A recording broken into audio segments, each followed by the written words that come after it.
നൃത്തത്തിൻ്റെ അവസരം ഒരുപക്ഷെ സായാഹ്നമാണ്, സന്ധ്യാകാലമാണ് എന്ന് പറയാം.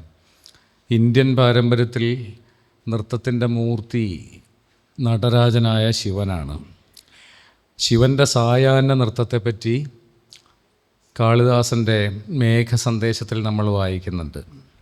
സായാഹ്നത്തിലാണ് നടരാജൻ നൃത്തസന്നദ്ധനായി മാറുക, നൃത്തലോലനായി മാറുക. നടരാജ നൃത്തം സംഭവിക്കുന്ന സന്ധ്യയ്ക്കാണ്, ത്രിസന്ധ്യയ്ക്കാണ്. ആ സമയത്ത് ശിവന് ചോരയിറ്റുന്ന കാട്ടാനത്തോൽ പോലെ താൻ സ്വയം പരിണമിക്കണമെന്ന് ആഗ്രഹിക്കുന്നുണ്ട് കാളിദാസൻ്റെ മേഘം. വൈകുന്നേരത്തെ ചുവപ്പേശിയ, ചുവപ്പ് ബാധിച്ച, ചുവപ്പ് രാശിയോടുകൂടിയ കാർമേഘം ശിവന്, സായാഹ്ന നൃത്തത്തിനൊരുങ്ങുന്ന ശിവന് കാട്ടാനത്തോൽ പോലെ, അപ്പോൾ ഉരിച്ചെടുത്ത ചോരയിറ്റുന്ന കാട്ടാനത്തോൽ പോലെ അണിയാനായി ഉപകരിക്കും. അങ്ങനെ മാറിത്തീരാൻ താൻ ആഗ്രഹിക്കുന്നു എന്ന് കാളിദാസൻ്റെ മേഘം ഒരു ഘട്ടത്തിൽ പറയുന്നുണ്ട്. അങ്ങനെ ഞാൻ ഊഹിച്ച ഒരു കാര്യമാണ്, നൃത്ത സമയമെന്ന് പറയുന്നത് സായാഹ്നമാണ്, സന്ധ്യാനൃത്തമാണ്. പ്രഭാതത്തിൽ ആരെങ്കിലും നൃത്തം ചെയ്യാറുണ്ടോ എന്ന് എനിക്കറിയില്ല. എന്തായാലും മധ്യാഹ്നത്തിലുണ്ടാവില്ല. രാത്രിയും സായാഹ്നവുമാണ് ഒരുപക്ഷെ നൃത്തത്തിൻ്റെ അവസരങ്ങൾ, സന്ദർഭങ്ങൾ. ഇവിടെ ഇന്ന് അവതരിപ്പിക്കപ്പെടുന്ന ഈ നൃത്താവിഷ്കാരത്തിൻ്റെ പേര് തന്നെ കുസുമേ കുസുമോൽപ്പത്തി എന്നാണ്. കാരണത്താൽ കൂടി ഓർമ്മിച്ചു പോയ കവിയാണ് കാളിദാസൻ. കാരണം ആ ശീർഷകം തന്നെ, നൃത്ത ശീർഷകം തന്നെ കാളിദാസ ശ്ലോകത്തിൽ നിന്ന്, ഒരു കാളിദാസ ശ്ലോകാർത്ഥത്തിൽ നിന്ന് എടുത്തിട്ടുള്ളതാണ്. അതൊരു സമസ്യാപൂരണത്തിൻ്റെ കഥയാണെന്ന് ഇവിടെ ഇരിക്കുന്ന ഏവർക്കും അറിയാമായിരിക്കും. കുസുമേ കുസുമോൽപ്പത്തി ശ്രൂയതേ നച ദൃശ്യതേ എന്ന ഒരു ശ്ലോകാർത്ഥം, പാതി ശ്ലോകം കാളിദാസൻ മനോഹരമായി പൂരിപ്പിച്ചു. ബാലേ തവ മുഖാംഭോജേ കഥമിന്ദീവരദ്വയം. എൻ്റെ അർത്ഥം ഇത്രയേ ഉള്ളൂ. പൂവിൽ നിന്ന് പൂവുണ്ടാകുന്നു എന്ന് കേട്ടിട്ടുണ്ട്, കണ്ടിട്ടില്ല. ഇതൊരു സജഷനാണ്, അതിനെ പൂരിപ്പിക്കണം. അപ്പോൾ കാളിദാസൻ പൂരിപ്പിക്കുന്നു, അല്ലയോ സുന്ദരി, നിൻ്റെ മുഖമാകുന്ന താമരപ്പൂവിൽ എങ്ങനെ രണ്ട് കരിങ്കൂവള പൂവുകൾ വിരിഞ്ഞു. അപ്പോൾ പൂവിൽ നിന്ന് പൂവ് വിരിയുന്ന ആ വിസ്മയത്തെ, ആ കടങ്കഥയെ, ആ കാവ്യാത്മകമായ കടങ്കഥയെ, ആ പോയറ്റിക് പസ്സിലിനെ അങ്ങനെ അഴിച്ചെടുക്കുന്നു. അതിനെ മറ്റൊരു സൗന്ദര്യമാക്കി വിടർത്തുന്നു കാളിദാസൻ. പൂവിൽ നിന്ന് പൂ വിരിയുന്നത് പോലെയാണ് ഒരു സുന്ദരിയുടെ മുഖമാകുന്ന താമരപ്പൂവിൽ രണ്ട് നീലോൽപ്പലങ്ങൾ, കരിങ്കൂവള പൂവുകൾ പോലെയുള്ള കണ്ണുകൾ എന്ന്. ഒരുപക്ഷെ ഈ പുഷ്പ സംസ്കാരത്തെ ഒരു കാവ്യ സംസ്കാരമാക്കി മാറ്റിയതും കാളിദാസനാണ്. കാളിദാസൻ്റെ ഋതുസംഹാരം എന്ന കാവ്യം 6 ഋതുക്കളെ പറ്റി, സീസണൽ സൈക്കിളിനെ പറ്റി എഴുതപ്പെട്ടിട്ടുള്ള സംസ്കൃത കാവ്യമാണെന്ന് നമുക്കറിയാം. അതിൽ ശരത്കാലത്തെ അവതരിപ്പിക്കുന്ന ഖണ്ഡം തുടങ്ങുന്നത് തന്നെ താമരപ്പൂവാകുന്ന മുഖത്തോടുകൂടിയ, ഇപ്പോൾ നമുക്ക് കാണാവുന്ന ഭാരതപ്പുഴ തീരത്തൂടിയൊക്കെ പോയാൽ കാണാവുന്ന പാച്ചോറ്റി അല്ലെങ്കിൽ ആറ്റുദർഭ അല്ലെങ്കിൽ ആറ്റുവഞ്ഞി എന്ന് പറയുന്ന വെളുത്ത പൂവുണ്ടല്ലോ, ആ പൂവ് കൊണ്ട് വെൺപട്ട് ധരിച്ച ശരൽക്കാലം ഒരു സുന്ദരിയെപ്പോലെ വരവായി, പഴുത്ത നെൽക്കതിരുകളുടെ നിറത്തോടുകൂടി ആറ്റുദർഭകളാൽ, ആറ്റുവഞ്ഞികളാൽ വെൺപട്ട് ധരിച്ച താമരപ്പൂവാകുന്ന മുഖത്തോടു കൂടിയ ശരത്കാലം എന്ന സുന്ദരി വരവായി എന്നാണ് കാളിദാസൻ പറയുക. അപ്പോൾ പൂക്കളില്ലാതെ കാളിദാസ ഭാവന വിരിയില്ല എന്നതുപോലെ ഏത് കാവ്യ സന്ദർഭത്തിലും ഒരു പൂവിൻ്റെ, ഒരു ഋതുവിൻ്റെ അടയാളമായൊരു പൂവുണ്ടാവും. ഞാനിവിടെ സൂചിപ്പിച്ച പാച്ചോറ്റി, ആറ്റുദർഭ ശരൽക്കാലത്തിൻ്റെ പുഷ്പമാണ് കാളിദാസന്. ശരൽക്കാലത്തിൻ്റെ വർണ്ണം വെളുപ്പാണ്. അതിൻ്റെ പൂവ് ഈ വെളുത്ത ആറ്റുവഞ്ഞി പൂവാണ്. അതുകൊണ്ടാണ് ആറ്റുവഞ്ഞി പൂക്കൾ കൊണ്ട് വെൺപട്ടുടുത്ത താമര പൂ മുഖത്തോടു കൂടിയ, താമരപ്പൂവാകുന്ന മുഖത്തോടു കൂടിയ, ചെന്നെല്ലിൻ്റെ, വിളഞ്ഞ ചെന്നെല്ലിൻ്റെ നിറത്തോടു കൂടിയ ശരൽക്കാലം എന്ന സുന്ദരി വരവായി. കാളിദാസൻ്റെ ഒരു പ്രയോഗമുണ്ട്, മധുശ്രീ എന്നാണ് പറയുക. വസന്തകാലത്തെയും ഒരു സുന്ദരിയായ സ്ത്രീയായി സങ്കല്പിച്ചുകൊണ്ട് കാളിദാസൻ അതിനെ വിളിക്കുന്ന മധുശ്രീ എന്നാണ്. എന്ത് മനോഹരമായൊരു വാക്കാണല്ലേ മധുമാസം. അതിൻ്റെ സൗന്ദര്യം, അതിൻ്റെ സാകാര സാക്ഷാത്കാരത്തെയാണ് മധുശ്രീ എന്ന് കാളിദാസൻ വിളിക്കുക. മധുശ്രീ വണ്ടുകളെ കൊണ്ട് കണ്ണെഴുതി തിലകം തൊടുന്നു എന്നാണ് പറയുക. കുമാരസംഭവത്തിൽ വണ്ടുകളെ കൊണ്ട് ദുരേഭം എന്നാണ് പറയുക. വണ്ടുകളെ കൊണ്ട് അഞ്ജനം എഴുതി, കണ്ണിൽ കാർമഷി എഴുതി തിലകം തൊട്ടുവരുന്ന മധുശ്രീയെ പറ്റി കുമാരസംഭവത്തിൽ കാമദേവൻ അകമ്പടിയായി വരുന്ന വസന്തത്തെപ്പറ്റി പറയും കാളിദാസൻ. ആ സന്ദർഭത്തിലാണ് ഒരുപക്ഷെ ഞാൻ ആദ്യമായി ജീവിതത്തിൽ കവിതയുടെ ഒരു കാവ്യപ്രകാശം എന്ന് പറയാവുന്ന ആ വലിയ ശോഭ, ആ വലിയ തേജസ്സിനെ അഭിമുഖീകരിക്കുന്ന ഒരു സന്ദർഭമുണ്ടായത്. ഏതാണ്ട് 9ാം ക്ലാസ്സിൽ പഠിക്കുമ്പോൾ എൻ്റെ മലയാളം ടീച്ചർ ക്ലാസ്സിൽ വന്നിട്ട് ഒരു ശ്ലോകം ചൊല്ലുന്നു. അത് കുമാരസംഭവമാണ്, കാളിദാസനാണ്, വസന്തത്തെപ്പറ്റിയാണ് എന്നൊന്നും അന്നെനിക്കറിയില്ല. ആ ശ്ലോകം ഇങ്ങനെയായിരുന്നു. അതിൻ്റെ വിവർത്തന രൂപത്തിലാണ്. അതിൻ്റെ മലയാള വിവർത്തകൻ AR രാജരാജവർമ്മയാണ്. ARൻ്റെ വിവർത്തനമാണ് ടീച്ചർ ക്ലാസ്സിൽ ഉദ്ധരിച്ചത്. അതിങ്ങനെയായിരുന്നു: ചുവന്ന ചന്ദ്രക്കല പോൽ വളഞ്ഞും വിളങ്ങി പൂമൊട്ടുടനെ പിലാശിൽ വനാന്തലക്ഷ്മിക്ക് നഖക്ഷതങ്ങൾ വസന്തയോഗത്തിൽ ഉദിച്ച പോലെ. പ്ലാശിൻ പൂക്കൾ നിങ്ങൾ കണ്ടിട്ടുണ്ടാവും. വളഞ്ഞ ചന്ദ്രക്കല പോലെ ചുവന്ന പൂക്കളാണ്. അതപ്പടി വിവരിക്കുകയാണ് കാളിദാസൻ. ചുവന്ന് ചന്ദ്രക്കല പോൽ വളഞ്ഞും വിളങ്ങി പൂമൊട്ടുടനെ പിലാശിൽ വനാന്തലക്ഷ്മിക്ക് നഖക്ഷതങ്ങൾ വസന്തയോഗത്തിൽ ഉദിച്ച പോലെ. വസന്തയോഗം, വനാന്തലക്ഷ്മി, വസന്തവും വനവും തമ്മിലുള്ള യോഗത്താൽ, സംയോഗത്താൽ വനാന്തലക്ഷ്മിയുടെ ശരീരത്തിൽ തെളിഞ്ഞ നഖക്ഷതങ്ങൾ പോലെയാണ് ഈ ചന്ദ്രക്കല പോലെ ചുവന്ന് വളഞ്ഞ പ്ലാശിൻ പൂക്കൾ എന്നാണ് പറയുക. എത്ര മനോഹരമായ കൽപ്പനയാണ്! ലോകസാഹിത്യത്തിൽ എവിടെയും ഒരുപക്ഷെ കണ്ടെത്താനാവാത്ത കൽപ്പന, ആധുനിക കവിതയിൽ പോലും കണ്ടെത്താനാവാത്ത, കാൽപ്പനിക കവിതയിൽ പോലും കണ്ടെത്താനാവാത്ത കൽപ്പനയാണല്ലേ. പ്ലാശിൻ പൂക്കൾ വനാന്തലക്ഷ്മിക്ക് വസന്തമേൽപ്പിച്ച നഖക്ഷതങ്ങളാകുന്നു. അവ ചുവന്ന് ചന്ദ്രക്കല പോലെ വളഞ്ഞ് കാണപ്പെടുന്നു. ഇങ്ങനെ വിശദാംശം കൊണ്ടും അതിൻ്റെ സൗന്ദര്യദീപ്തി കൊണ്ടും നമ്മെ അവിസ്മരണീയമായ ഒരു കാവ്യാനുഭവത്തിന് അടിപ്പെടുത്തുന്ന ശ്ലോകം. ഇതായിരുന്നു ആദ്യമായിട്ട് ഞാൻ കവിത എന്തായെന്ന് മനസ്സിലാക്കിയത് ഈ ശ്ലോകം കേട്ടപ്പോഴാണ്. അത് കാളിദാസ ശ്ലോകമാണെന്ന്, കുമാരസംഭവത്തിലേതാണെന്ന്, ARൻ്റെ വിവർത്തനമാണെന്നെല്ലാം വർഷങ്ങൾക്ക് ശേഷമാണ് മനസ്സിലാക്കുന്നത്.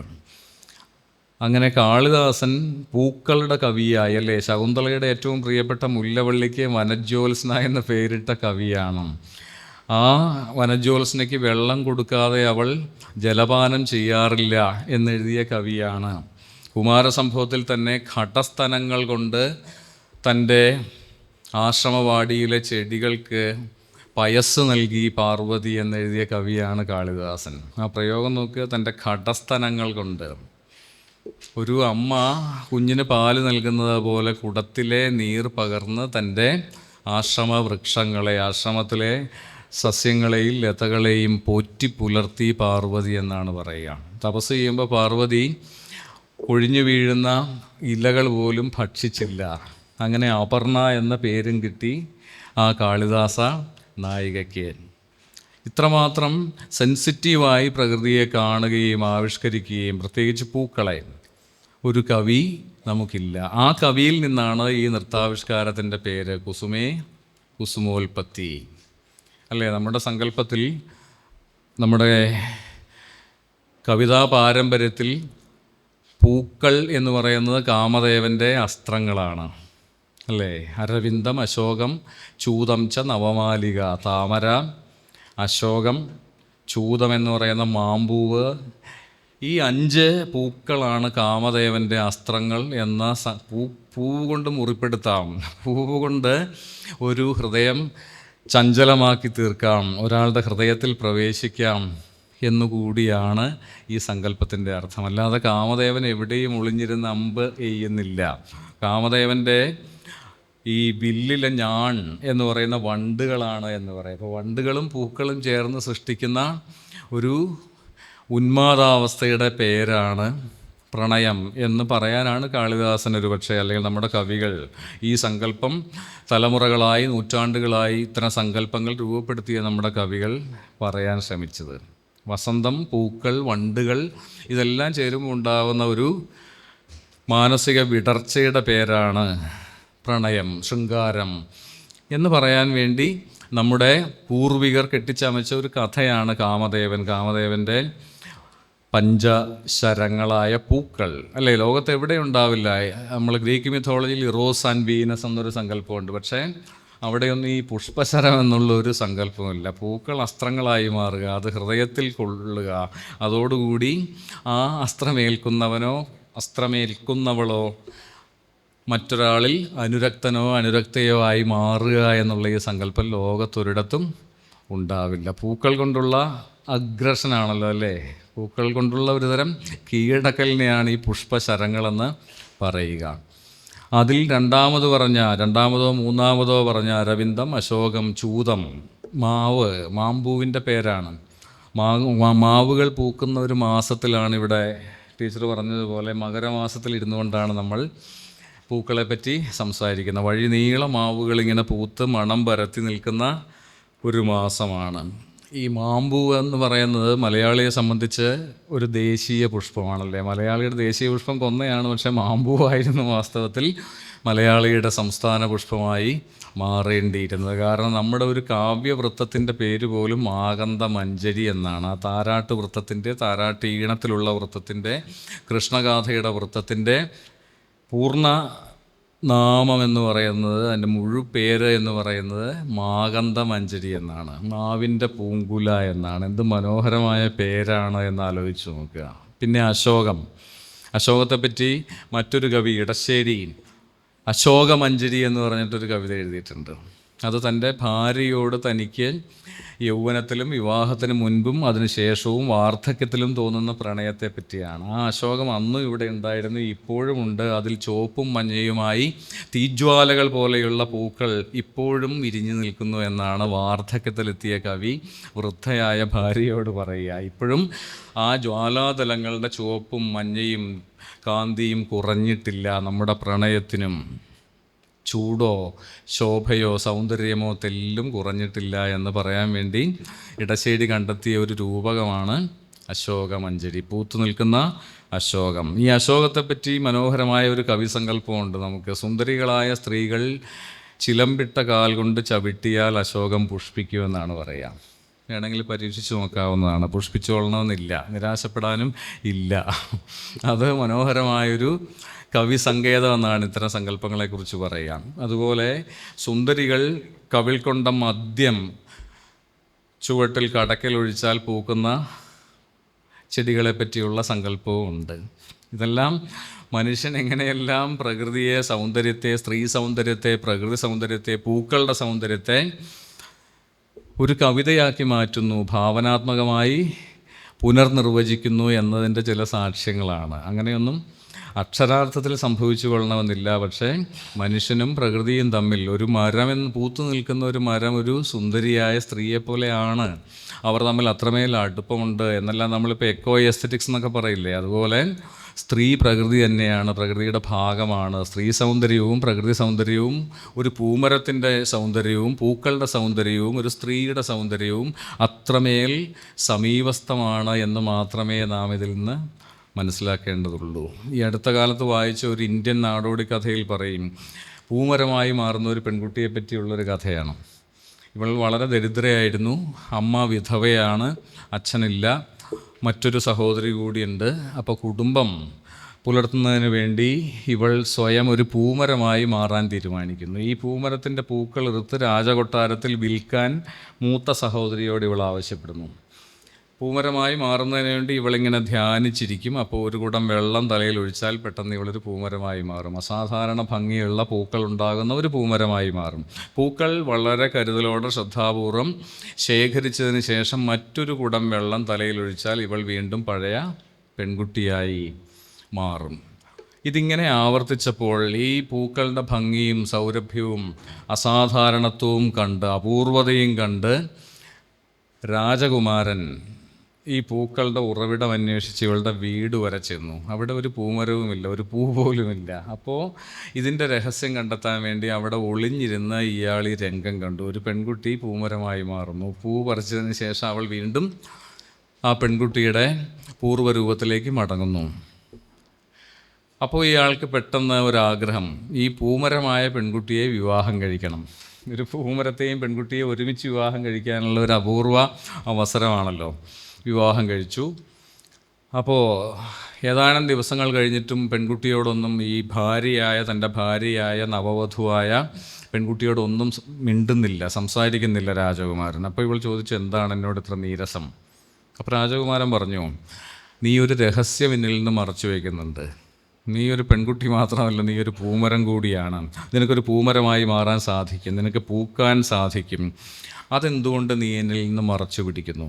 അപ്പോൾ മറ്റ് ഗതിയില്ലാതെ, ഗത്യന്തരമില്ലാതെ ഈ പെൺകുട്ടി സമ്മതിച്ചു, ശരിയാണ്, എനിക്ക് അങ്ങനെ ഒരു ശേഷിയുണ്ട്. എന്നാൽ നീ ഒരു പൂമരമായി മാറൂ, നമുക്ക് നമ്മുടെ ശയ്യ നിൻ്റെ പൂക്കൾ കൊണ്ട് അലങ്കരിക്കാം. എന്നിട്ട് ആ പൂക്കൾ മൂടി നമുക്ക് പൂക്കളാൽ സ്വയം മൂടി നമുക്ക് ഉറങ്ങാം. അങ്ങനെ എല്ലാ രാത്രിയും ഇവൾ പൂമരമായി മാറുന്നു, പൂ പറിക്കുന്നു, ഇവർ സ്വയം അലങ്കരിക്കുന്നു. അങ്ങനെ അവരുടെ ജീവിതം മുന്നോട്ട് പോകുന്നു. അപ്പോൾ രാജകുമാരൻ്റെ അനിയത്തി ഈ പൂക്കളുടെ രഹസ്യം അന്വേഷിച്ച് ഇറങ്ങുന്നു. അവളും ഈ പൂമരമായി മാറുന്ന പെൺകുട്ടിയെ കണ്ടെത്തുന്നു. ഒരു ദിവസം രാജകുമാരൻ കൊട്ടാരത്തിൽ ഇല്ലാത്ത സന്ദർഭത്തിൽ ഈ ജ്യേഷ്ഠ ഭാര്യയെയും കൂട്ടി രാജകുമാരി അവളുടെ കൂട്ടുകാരികളും കൂടി പുറത്തു പോകുന്നു. പുറത്തു വെച്ച് ഒരു ഉദ്യാനത്തിൽ വെച്ച് അവളോട് പൂമരമായി മാറാൻ ആവശ്യപ്പെടുന്നു, നിർബന്ധപൂർവ്വം ആവശ്യപ്പെടുന്നു. നിർബന്ധത്തിന് വഴങ്ങി വീണ്ടും ഇവൾ പൂമരമായി മാറുന്നു. പക്ഷേ ഈ പെൺകുട്ടികൾ, വികൃതികളായ അപക്വമതികളായ പെൺകുട്ടികൾ, വളരെ അശ്രദ്ധമായി ഇവളുടെ ചില്ലയും ഇലയും തളിരും പൂവും മുട്ടുമെല്ലാം വലിച്ചു വാരി താഴെയിടുന്നു. അപ്പോൾ വീണ്ടും പെൺകുട്ടിയായി മാറാനുള്ള മുഹൂർത്തത്തിൽ ഇവൾക്ക് സംസാരശേഷി നഷ്ടപ്പെടുന്നു, കൈയില്ല, കാലില്ല. അങ്ങനെ ഒരു അപൂർണ രൂപത്തിൽ വികലാംഗയായി ഈ പെൺകുട്ടി ശേഷിക്കുന്നു. അവളെ ആർക്കും തിരിച്ചറിയാൻ പോലും പറ്റുന്നില്ല, അവൾക്ക് സംസാരശേഷി പോലും നഷ്ടപ്പെട്ടിരിക്കുന്നു. ഇങ്ങനെയാണ് ഈ കഥ മുന്നോട്ട് പോവുക. പിന്നീട് രാജകുമാരൻ അവളെ വീണ്ടും കണ്ടെത്തുന്നു, പൂർവ്വരൂപം തിരിച്ചു കിട്ടുന്നു. എല്ലാ നല്ല കഥകളും അവസാനിക്കുന്നത് പോലെ ദേ ഹാപ്പിലി ലീവ്ഡ് ഫോർ എവർ എന്നതുപോലെ ഈ കഥ അവസാനിക്കുന്നു.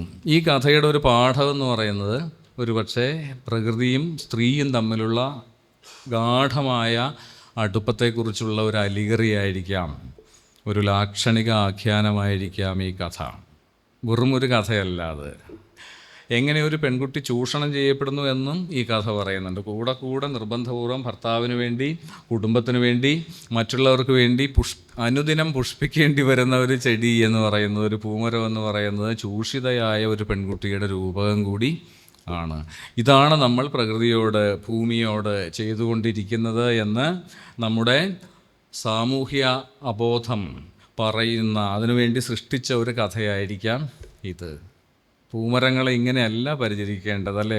കാളിദാസൻ്റെ ശകുന്തളയെപ്പറ്റി പറയും, അവയ്ക്ക് നോവുമല്ലോ എന്ന് കരുതി ഒരു തളിര് പോലും നുള്ളാറില്ല ശകുന്തള അവൾ വളർത്താറുള്ള ചെടികളിൽ നിന്ന്.